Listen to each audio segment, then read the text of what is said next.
Assalomu alaykum.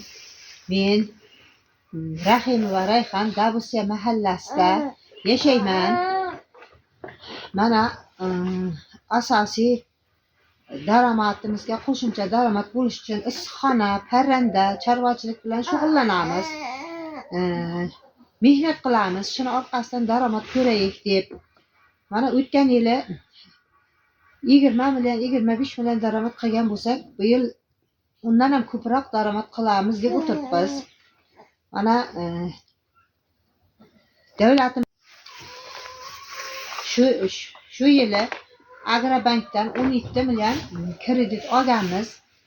Biznesimizga qo'shimcha bo'lish uchun mana bu issiqxonalarimizni kengaytirib, yana daromadlarimizni oshirish uchun mehnat qilyapmiz. Mana issiqxonalardan qilgan daromadlarimiz 50-60 millionlardan oshdi.